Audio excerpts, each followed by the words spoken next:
10,000 Family Study of the University of Minnesota presents Hear Us, a Facebook Live conversation on trauma and resilience in African American and tribal communities. Date April 15, 2021. Time 4 p.m. Central Standard Time. Featuring guests Ebony Adedayo of the City of Minneapolis, Briana Michels of the University of Minnesota Extension. Host Victor Ayara.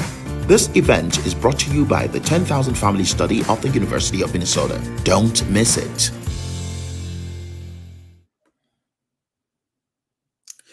Hello, everyone. Thank you very much for making the time to join us on the April edition of our conversation, our Facebook Live conversation, brought to you by the 10,000 Family Study of the University of Minnesota. My name is Victor Ayara, and today we are going to talk about trauma and resilience in the African American communities and the African American and tribal communities. Now, we have two very eminently qualified experts to talk about this issue, and I would go ahead and introduce our guests. And before I do that, you might probably notice that we have a sign language interpreter who is by the name of Levita Joseph. Thank you very much, Levita, for making the time. My guest is on this edition, my first guest is Ebony Adedayo. Ebony is the writer, founder of the Ayara Collective, and program manager of ReCAST Minneapolis.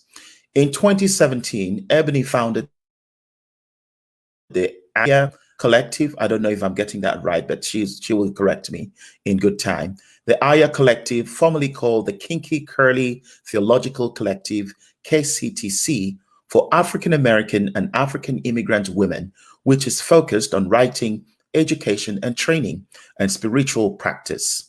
Since its inception, the KCTC has curated more than a dozen writing workshops for Black women to produce knowledge knowledge that is grounded in their experience, expertise, and cultural expression.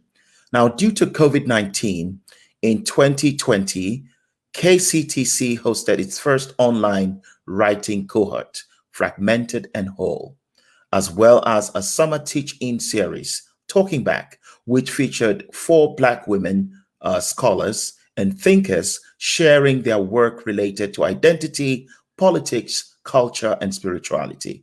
In addition, Ebony works for the City of Minneapolis as a resiliency in community after stress and trauma program manager, ReCAST, within the Division of Race and Equity. As a ReCAST program manager, Ebony has implemented community-based models to increase the understanding of community trauma, healing and resiliency, and systems change.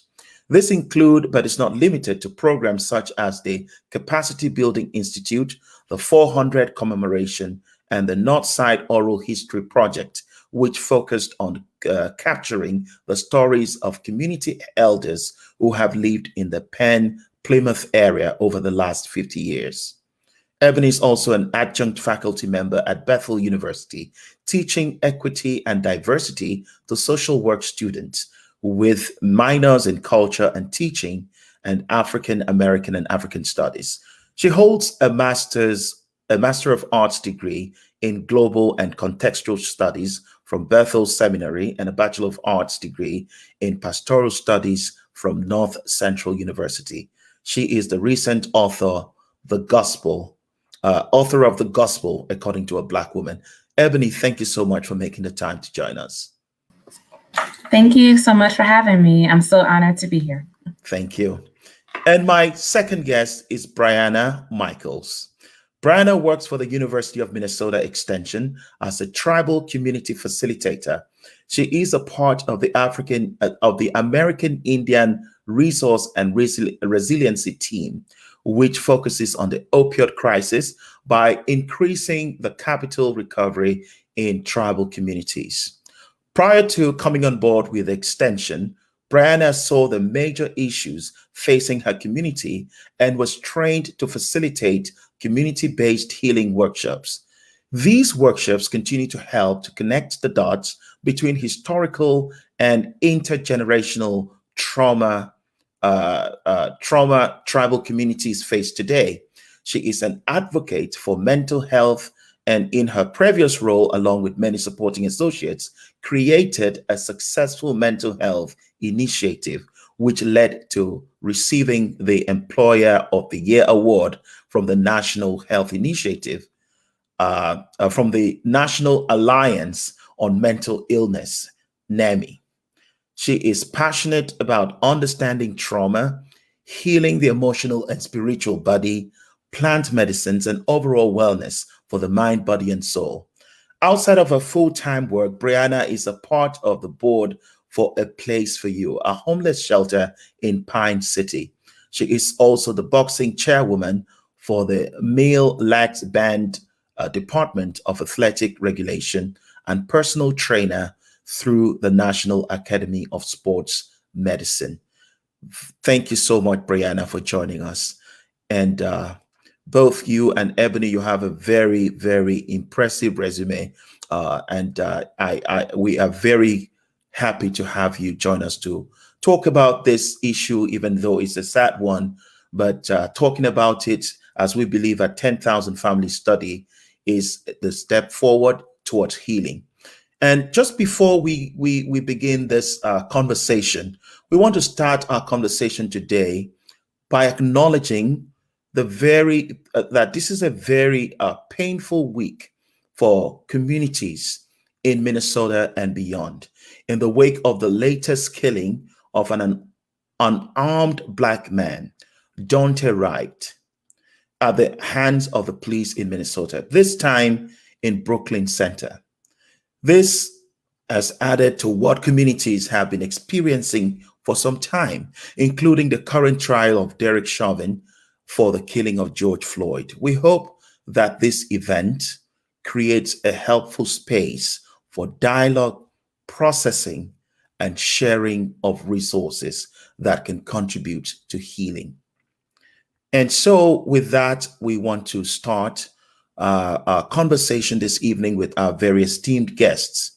And we have already presented your credentials, and we want to remind the audience they can also read your bios, the bios of our guests today on our website for Briana. And of course, Ebony's profile can also be found on the City of Minneapolis website. So Ebony, you are the program manager for the City of Minneapolis ReCAST program. Can you tell us what ReCAST is about and which communities it involves? Absolutely. Thank you, Victor. And thank you to this organization for giving me an opportunity to talk about work that is very near and dear to my heart.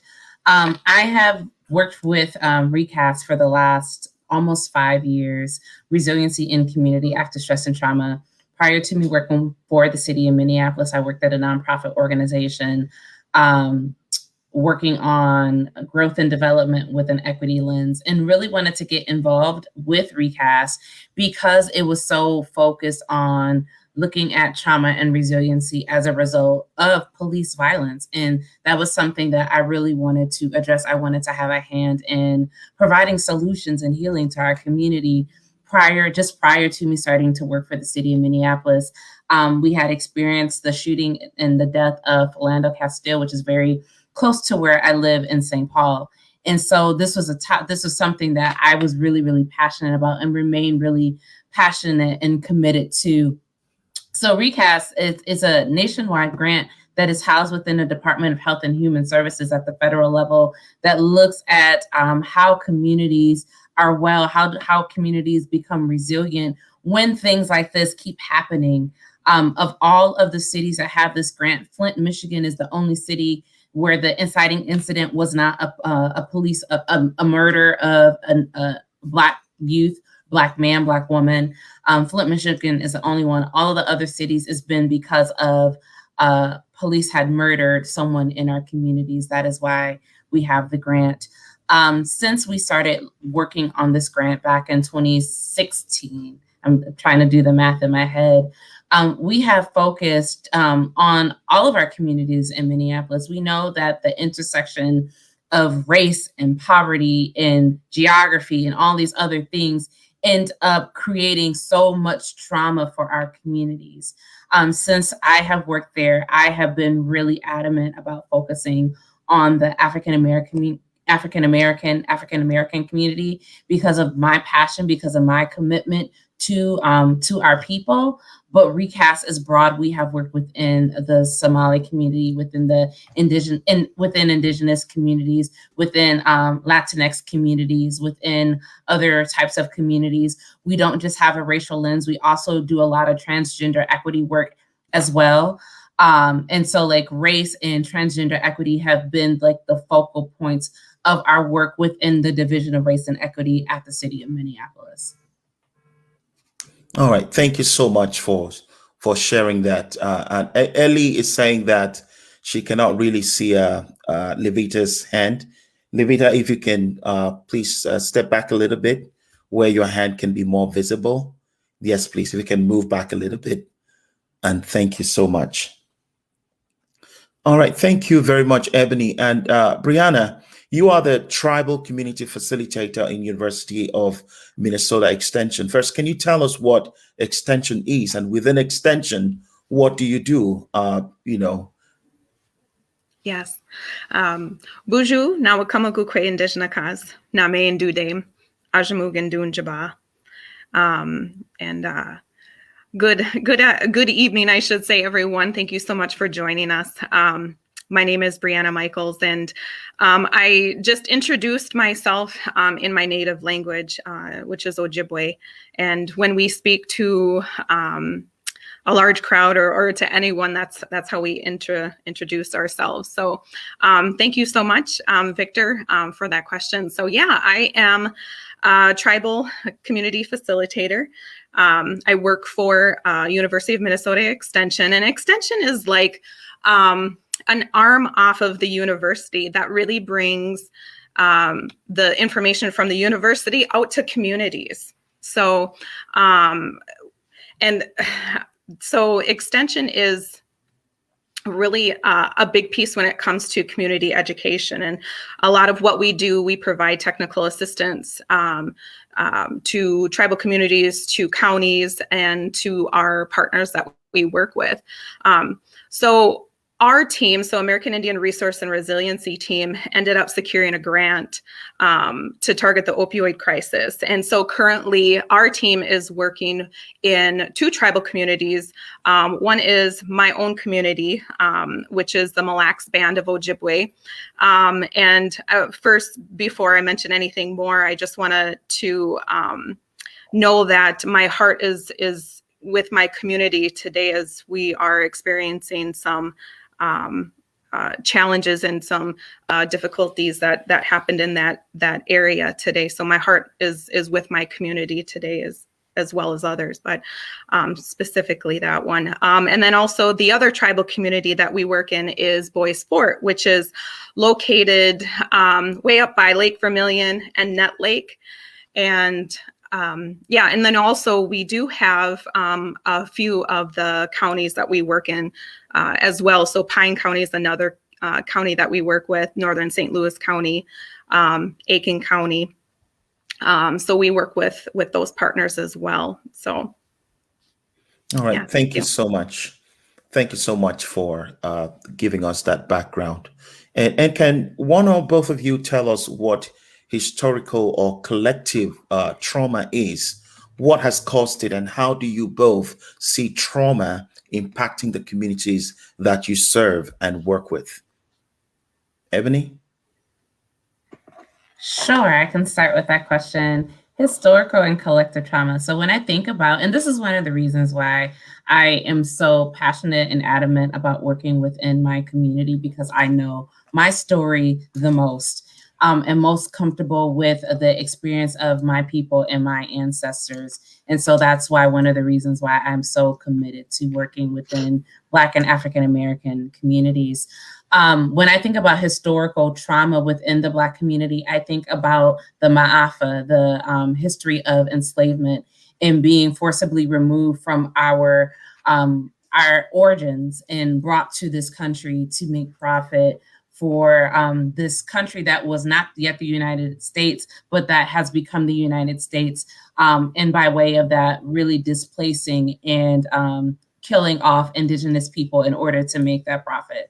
And so I think about historical trauma related to this inciting incident of slavery and forced removal, but that has continued throughout our trajectory of being here over the last over 400 years. And so I think also about Jim Crow. I think about mass incarceration. I think about redlining. I think about restrictive covenants. I think about the war on drugs. I think about unemployment. I think about the foreclosure crisis.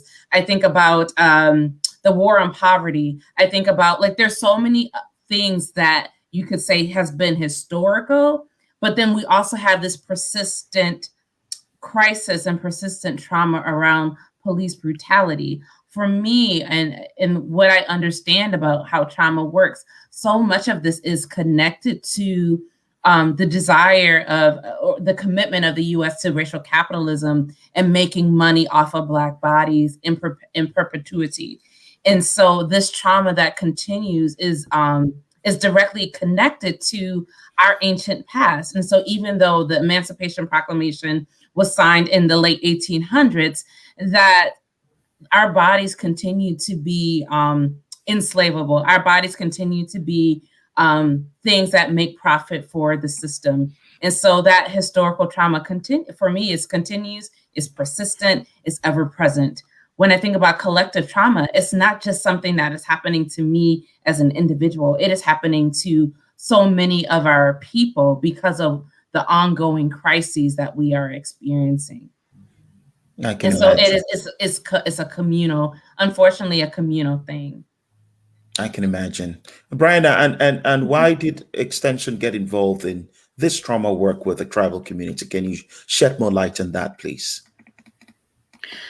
Yeah, I mean, I think that, at the time, we were dealing with the opioid crisis. So tribal communities were definitely impacted with that. And, it's the need. It's the need for the community. What do we need to do out there? And so I'll just share quickly, like, one of the things that I absolutely love about our team and what we do and what we bring into the tribal communities is really this work on, we know that opioid use and opioid misuse and addictions and alcoholism and everything else, that is just a symptom of a bigger problem. That is just a symptom of a root cause. What is that root cause? And so when you peel away at the onion, what is at the very base of it, right?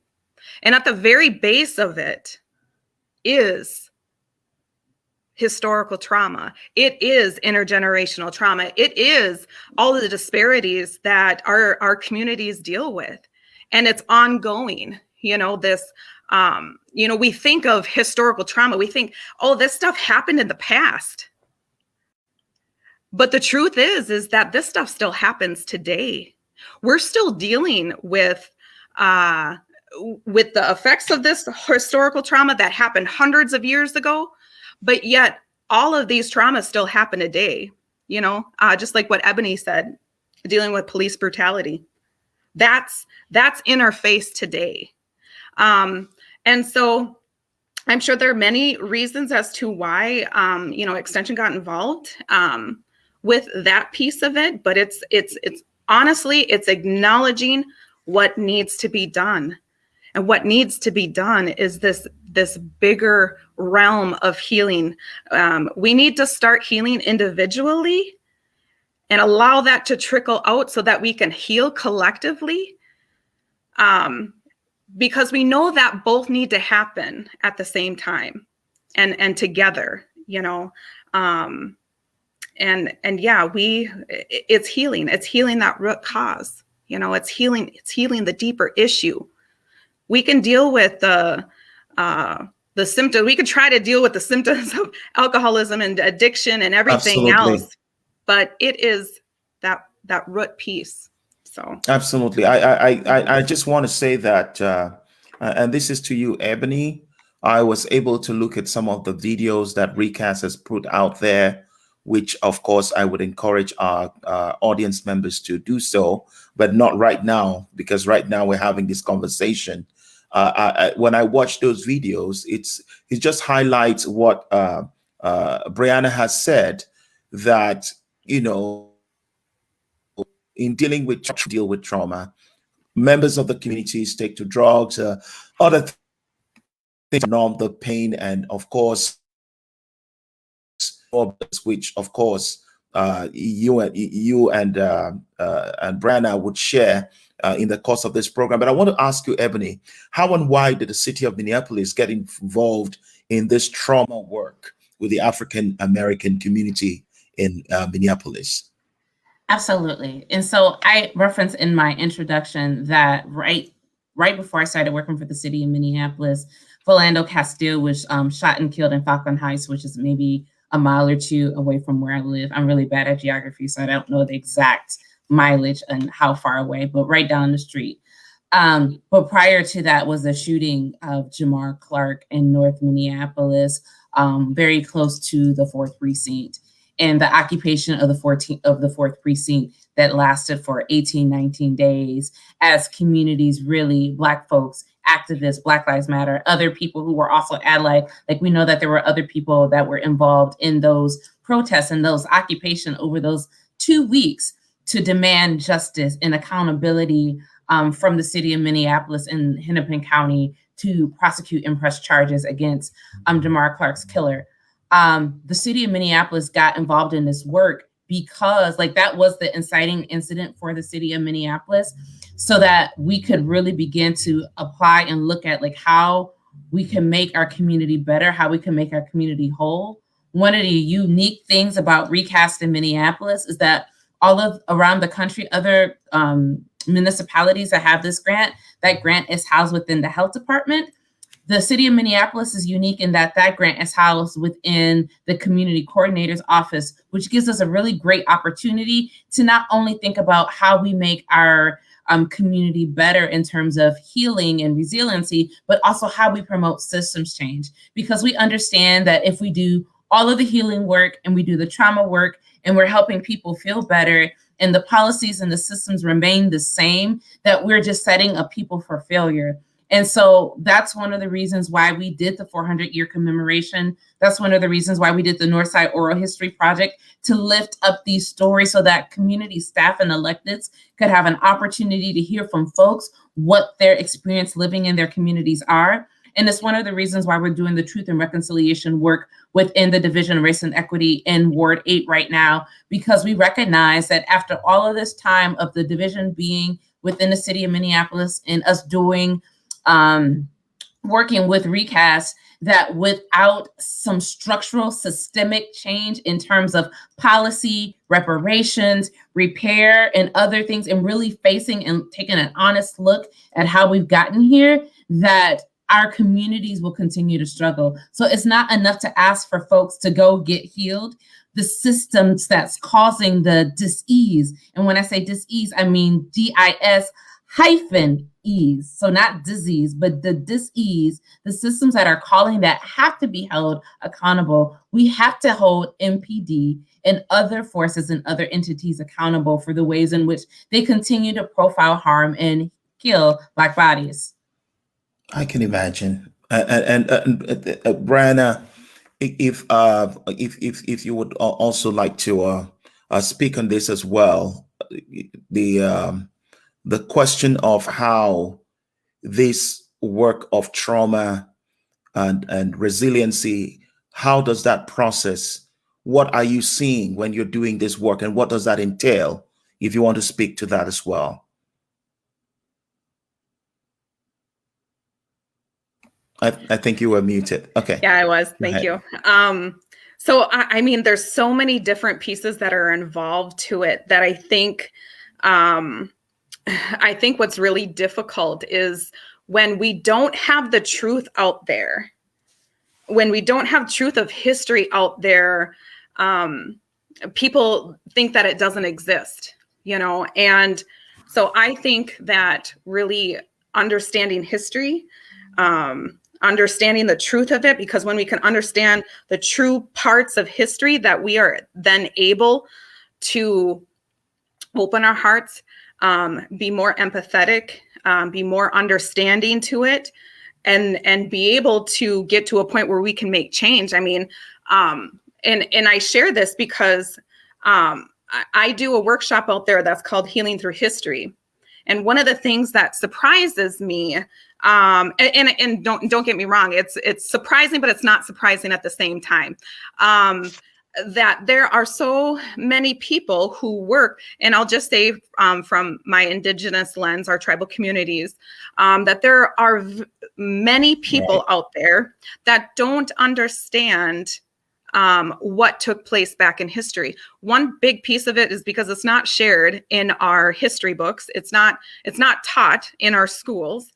And so when we try to get people to, like I said, open their hearts, be more understanding, when they don't know the history, they don't know that it even existed. So how can they even move forward with that? So when I teach that class, people are shocked about when they learn about the boarding school era. And we're talking, you know, people who are all in many different age ranges, you know, some who have worked with these counties for many years, almost to retirement, and they do not know what took place in history. And once they know, it starts to shift their lens on how they view our communities. Right. And so, I mean, I could go on and on and on about that. But I think about what Ebony talks about, like the Truth and Reconciliation committee in that group. Like there's a part of truth that really needs to come forth so that everybody can understand that our communities aren't just making this up. You know, like this really did happen. All these things, these horrible things really did happen. And we wonder why we've got the disparities. We wonder why we can't get ahead. We wonder why we're struggling, why we're being challenged. So anyways, people know who've heard me talk and know that I can go on and on and on, but I'll kind of leave it at that. So miigwech. I appreciate it. And I would ask you the same question that I asked Briana, Ebony. How does this work? What does it entail in the African American community? What are the examples, especially for someone who is just listening in? How do they know exactly how this plays out? How you know what you do? Sure. So I could talk about the programs that the Division of Race and Equity runs and supports for this work, understanding that there are so many models and so many practices that are wonderful that we may not necessarily absorb within our division because of limitations or a different path that we want to take, but that what I'm saying is not exhaustive. Like there are many pathways towards healing and resiliency, and these are just some of the things that we have done within our department. One of the initiatives that I have run since about 2017 is the Capacity Building Institute. The Capacity Building Institute is modeled off of a program that the Minneapolis Health Department developed some years ago. But within the Division of Race and Equity, what we do is really emphasize on training and capacity building for mental and behavioral health providers, for community culture healers, so those who are practicing and doing the work around healing, but may not have a professional license, but are still doing that work. So they may be, you know, our elders, our pastors, our clergy, and other things of that nature, people who work with youth, people who work within the city, within other institutions. We have created just an array of opportunity for these folks to increase their understanding of the ways in which trauma shows up and how to promote healing and resiliency in community. But then the final piece is that systems change piece. Because we know that if we do all of the wellness and all of the meditation and the mindfulness and get people where they need to be in order to be well, that if the systems don't change, that we'll be back in the same spot. And what has happened this week with Dante Wright and his murder earlier this week is just really evidence that like the systems have to change. We can't keep asking folks to come and get healed and not change the reasons why they are being unhealed or being broken in the first place. And so we have the Capacity Building Institute that we've run from the beginning, which has been a really successful program.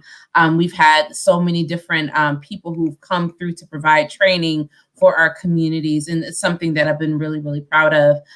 We also had the Northside Oral History Project, which I talked about a little bit. That program we started it when I first started in 2016, but it really didn't get off the ground until 2018. That program was really focused on collecting and curating the stories of those who lived in North Minneapolis, particularly around Penn Plymouth.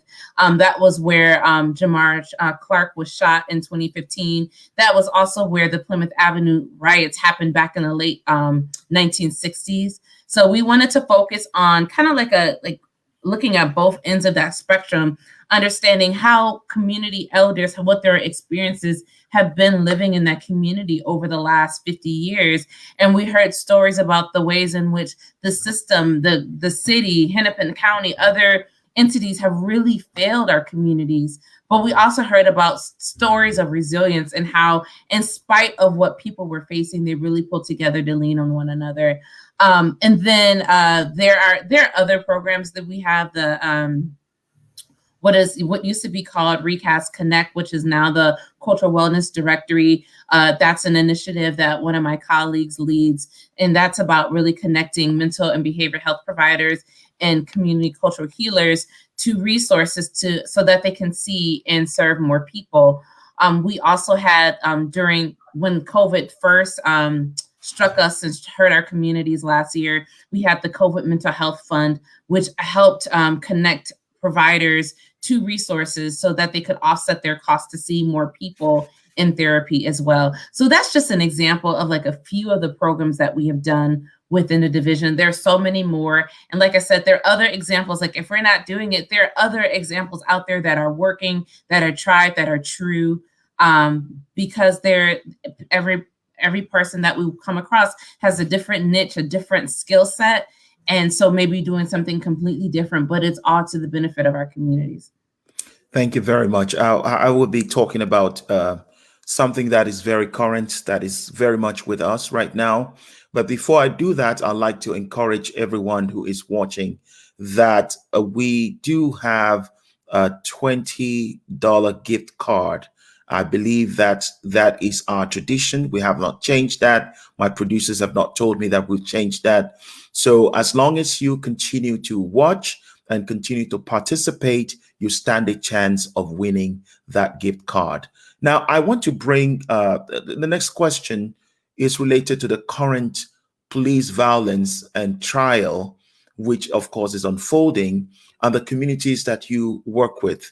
Ebony, the African-American community that you work with in Minneapolis has particularly close connection to this. Can you share what you are seeing in the community during this trial and how trauma influences their responses? Are there plans or initiatives in place to support the healing process after this particular incident, Ebony? Sure, that's a very, very complex question, but I would like to slightly reframe it.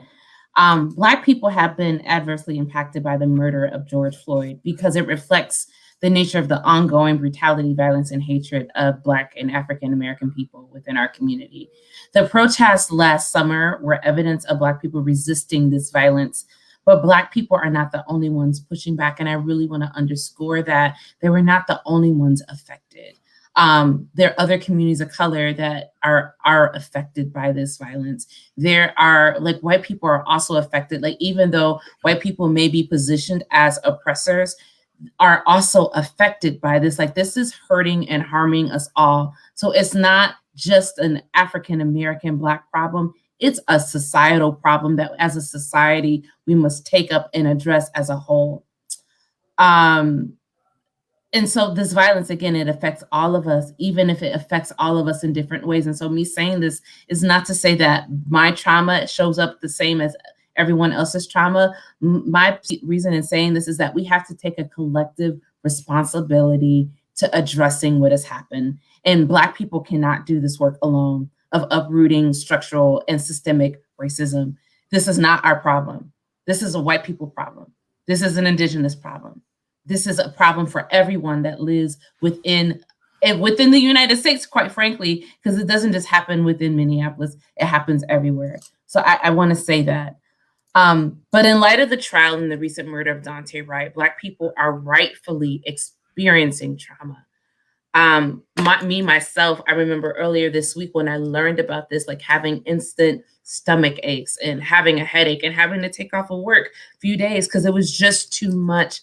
The layers, the way that these things get layered, like we're still within a pandemic, the trial is going on, and now another Black man got shot and killed for tabs and having like one of those tree scents. Like that was what his life was worth.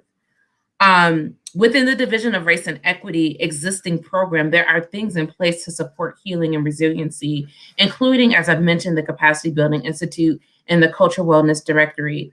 But more investment is needed from the city and other stakeholders to support the community in deeper, multifaceted ways. What I will say is within the division is like our budget, like the only budget we have is what we receive from this grant. And that's been really hard. Like, even though, $5 million sounds like a lot, over 5 years, it's really not.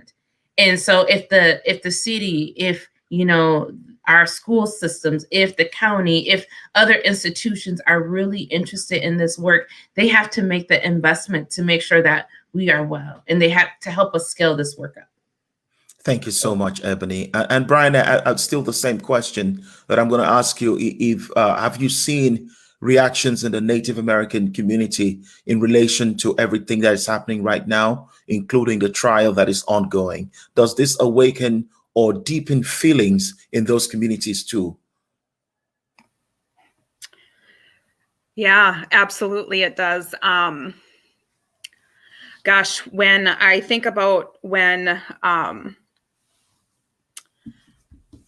this all started, right? And when the murder of George Floyd took place, and everybody, went down to that area and paid their respects. I was one of them too, that, I didn't know him personally, but I definitely felt like all this stuff started to come up, right? And like what Ebony shared, we were right in the middle of the pandemic. So when you think about that, not only are we right in the middle of this pandemic and all these fears and all these disconnection with everything, with everyone, and then this happens, right? And so what I saw, and I can only share based on what I experience, what I see through my friends, through my family, but I saw 400 to 500 soul wounds coming to the surface, and all kind of congregating in that one area. And like I said, even though I didn't know him personally, we were all affected by it. And so when I got to that area, I had my little sage bowl, right? Because our medicines do help us. And I just knelt down. I was with my friend Mary. We went down there and I just knelt down. And the only thing that I could do was cry. That was the only thing that I could do was cry. And so it's emotional, right? Because here you have a situation like that, right? And we know that there's institutional racism at every little nook and cranny of this world and these institutions all over, right? But here you have law enforcement, and it's being videotaped. And although we know that this stuff happens, right? We know that this stuff happens in our tribal communities and our indigenous communities and our African American communities and all communities, right? Here it was videotaped. And you can't go back from that. Like, everybody is seeing the same thing. It is out there. That video is out there. and I think for at least from my experience, like throughout the years, like you don't have to teach it in our schools, right? You don't have to teach historical trauma in schools. Like that's been videotaped. We could see it. We could see it for our own eyes for what it was. And so I think when I think about our communities, like law enforcement, going back years, okay, going back to the boarding school era, you know, police were right there with the social workers saying, if you don't give up your kids, you're going to be jailed. And so law enforcement, unfortunately, represents an institution that was responsible for the demise of many families, for a lot of heartache, for a lot of trauma within our communities. And that's just from an Indigenous lens, but overall, they represent an institution, and those foundations are still there. We have to understand how, and I'll throw this out there, epigenetics plays a big part in our bias. Like a lot of us don't even know and understand what epigenetics is.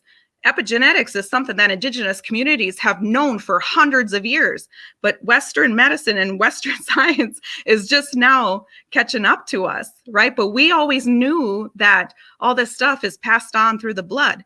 And so I'm hoping that moving forward, we can understand epigenetics more. We can understand how our biases move from one generation to the next generation, how racism is a part of that and gets passed on through the body, just as all the good things, resiliency gets passed on through the body, you know, and again, all of our traumas gets passed on through the body.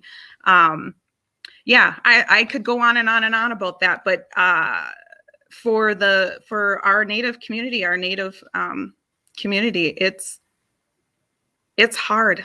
It's hard seeing that. So I can imagine. I can imagine personally when I watched that video for the first time, I cried. I wouldn't lie to you because that could have been me. It could have been my brother. It could have been somebody I knew. And just on a very personal note, this has nothing to do with institutional racism. It has nothing to do with tribalism. But I have been, personally, I have experienced the trauma of having a tire on my neck and people looking for gas to actually lynch me in my home country of Nigeria. Mm-hmm. And I tell you that till this day, I relieve that trauma. Till this day, I have flashbacks. Till this day, I wake up with sweat sometimes when I remember what happened in 2001 to me. So we process these things differently, but it is there.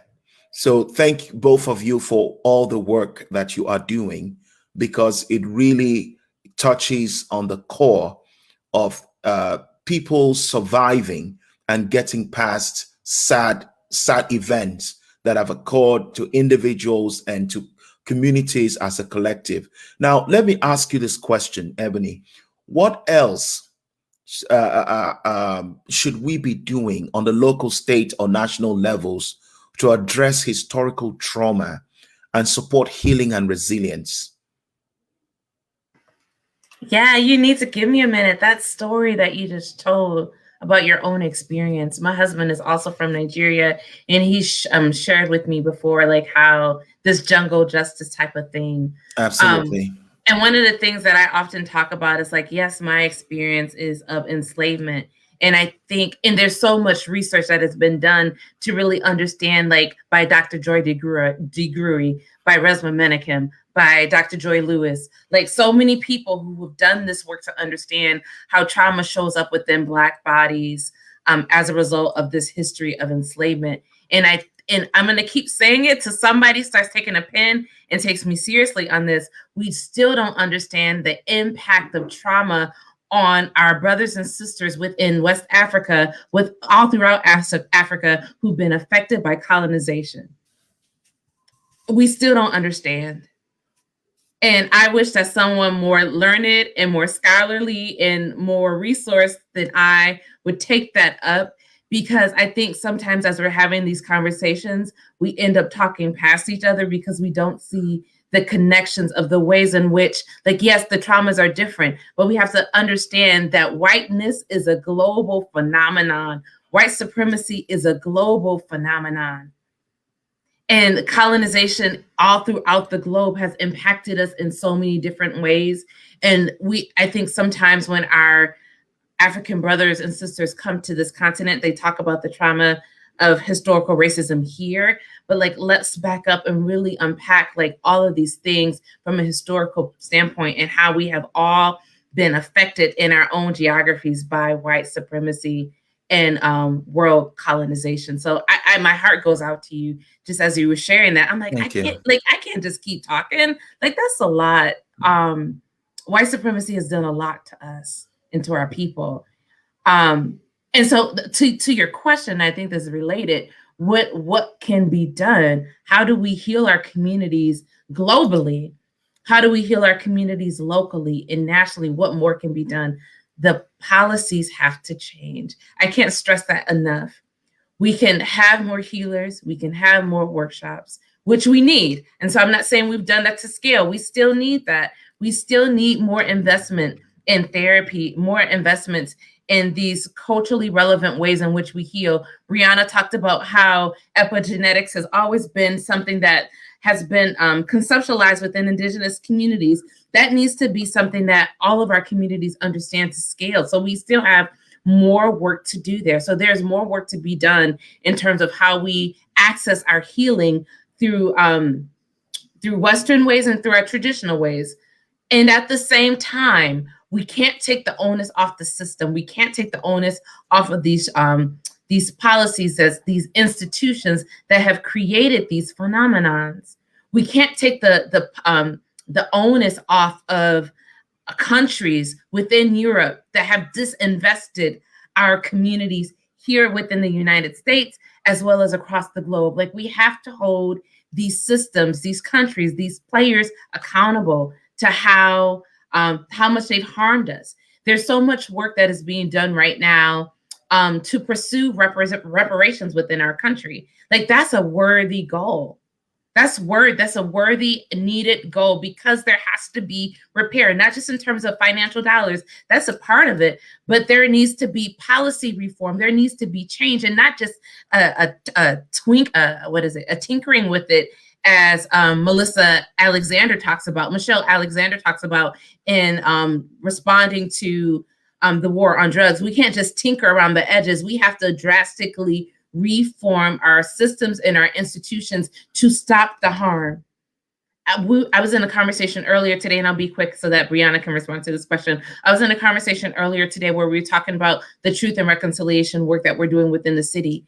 And one of the things that I noted as we were talking is that the Truth and Reconciliation Commission in South Africa, that was done after, like, even though there were still these disparities, like apartheid officially, even though it was still de facto, officially was done. When the Truth and Reconciliation Commission happened in Canada, there were no more boarding schools. Like, that was done. Like, there was healing that needed to happen, but that same harm was no longer being perpetuated. We are pursuing these things in the midst of continual harm. And so, like, for me, the first thing is like, change the system, change the structures, change the laws so that we can actually be healed. Otherwise, it feels like we're just coping. I appreciate I'll stop. Go ahead. For sharing that. Yes, but I want to ask Briana now, 10,000 families as a family-based study in Minnesota is always interested in learning what affects the health of our community members. What would you suggest that our study should do to help the African American and tribal communities participate in the study for the 10,000 families to go to get a deeper understanding of the impact of trauma on your community's health, Briana? Oh, that's a big question. I would say take my workshop. Let's set up a workshop for those that work within the study. Again, I'm going to go back to learning the history, because when we go back to learning the history, we can understand that trickle effect on what we're dealing with today, right? And so, and I'll just throw this out there because it's just on top of mind, but there have been many pieces of history that, of course, we are seeing the effects of. But I'll bring up boarding school just because it's a big one. With boarding school, we were taught not to use our language. Our ceremonies were banned. We were taken away from our families. So we have loss of identity. We were sexually abused in those boarding schools, physically abused. And with a lot of those families, we're talking multiple generations within that family. And so now with tribal communities, we're wondering why we're struggling so hard just to keep our language. We're struggling so hard to heal, because some of those ceremonies were outlawed until 1978, and so, when we think about what we're dealing with today, it goes back in history.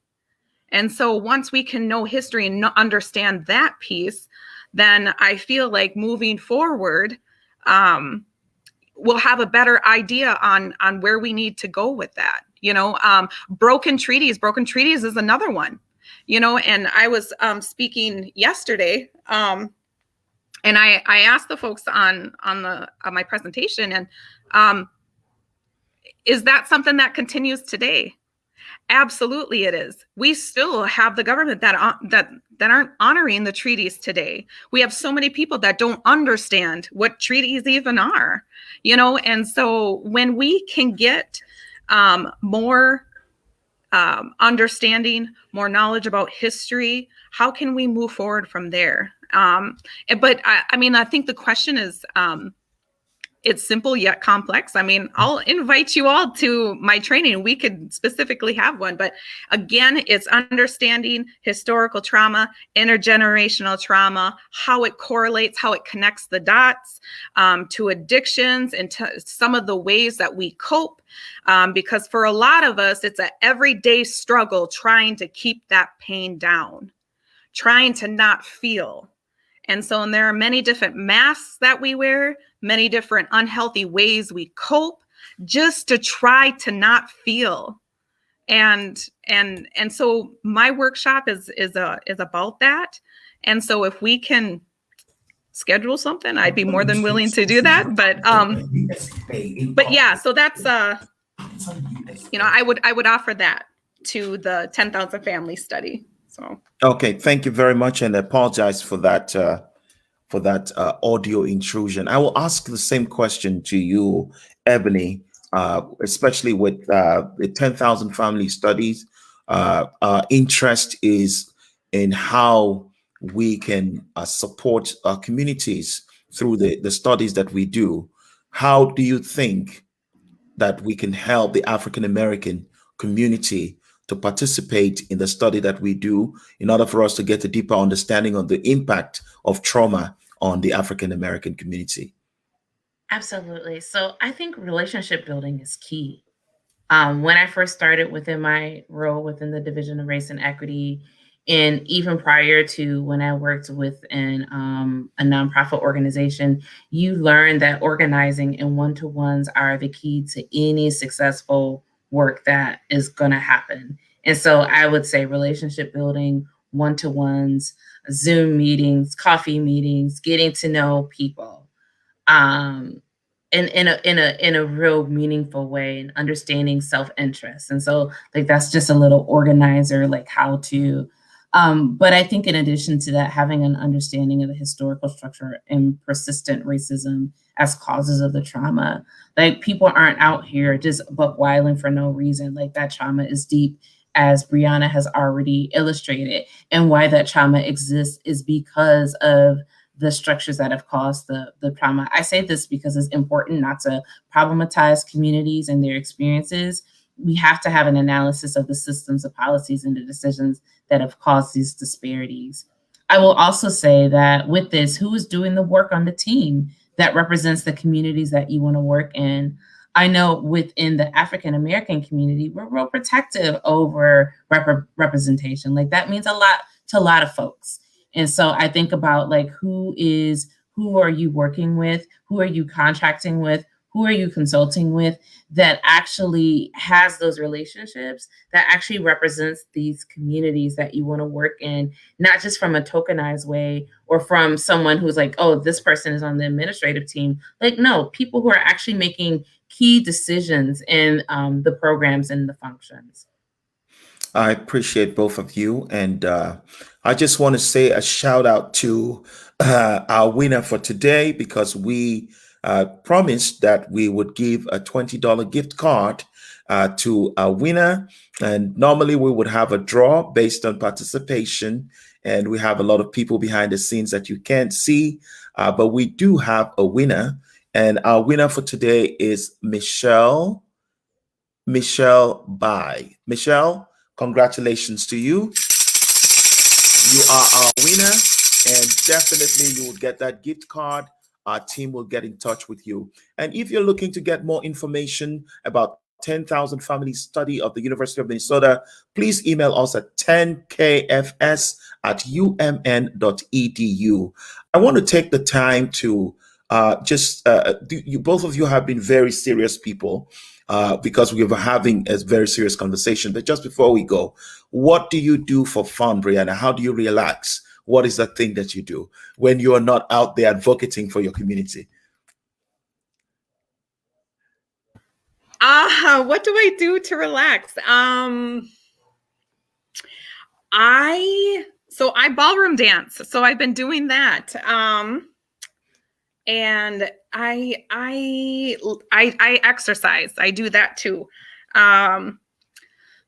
Trying to think about, so COVID is really putting a damper on things, to be honest. And Okay. But I love spending time with my friends and family anytime that I get. But right now it's been ballroom dancing. So Great. Thank you for sharing. Ebony, what do you do when you are not advocating for your community on behalf of the city of Minneapolis? Sure. So I wear so many different hats. And so I appreciate the question because it challenges me to continually make space for fun and pleasure in my life. I do also like exercising and dance. And I agree about the spending time with family and friends. A couple of weeks ago, I took my kids to the Dells just for the day to hang out with other family members. And so that was it was enjoyable for me to see them have fun and for me to connect with people that I love too. And I also love to write. So those are just a few things, but I obviously need more. All right. Thank you so much. And this is where we're going to call it a wrap. But I just want to remind you that we will be back in June as usual. Continue to follow us on Facebook, and you will get the information of what we're going to talk about next. And I want to take the time to thank our guests, Briana Michels, Tribal Community Facilitator, University of Minnesota Extension. And thank you so much for joining us. And Ebony Adedayo, thank you so much. She is the Program Manager, City of Minneapolis ReCAST, that is Resilience in Communities After Stress and Trauma Grant. Thank you so much for joining us. Thank you. A special thanks to Lavita Joseph, our interpreter, our sign language interpreter. Thank you so much. And of course, Clement Wilcox behind the scene, the producer, Andrea, and of course, our very own Emily. My name is Victor. Thank you so much for being with us, and we appreciate you. Until we come your way in June, please Remember to be a part of the 10,000 family study. It is something that is helpful as we go forward, and may we all find a space for healing in these times that we live in. Thank you. Bye-bye.